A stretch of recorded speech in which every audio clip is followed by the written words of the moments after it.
பழனியில் வடக்கு ரத வீதியில் சிதிலமடைந்த நிலையில் செயல்பட்டு வரும் அங்கன்வாடி மையத்தை இடிந்து விழும் முன் சரி செய்ய வேண்டும் என பொதுமக்கள் கோரிக்கை விடுத்துள்ளனர்.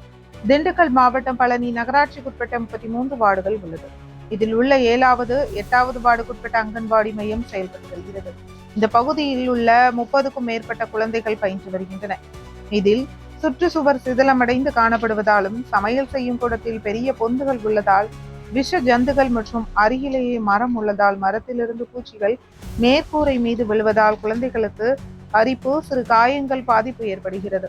அங்கன்வாடியை சுற்றிலும் சாக்கடை புதர்மண்டி கிடப்பதாலும் அங்கன்வாடி மையத்திற்கு குழந்தைகள் அனுப்ப பெற்றோர்கள் தயக்கத்துடன் அனுப்புவதாகவும் கூறப்படுகிறது. அது மட்டுமல்லாமல் சில நாட்களுக்கு முன் ஆட்சியர் பார்வையிட்ட நிலையிலும், பழனி சட்டமன்ற உறுப்பினர் கோரிக்கை வைத்த நிலையிலும் செயல்படுத்தாமல் அருகிலேயே 20 லட்சம் மதிப்புள்ள ரேஷன் கடையும் சேவை மையமும் சுவர் எழுத்தவாறு உள்ள நிலையில் பொதுமக்கள் சிதிலமடைந்த அங்கன்வாடி மையத்தை விரைவில் புதுப்பித்து தர வேண்டும் என கோரிக்கை வைத்துள்ளனர்.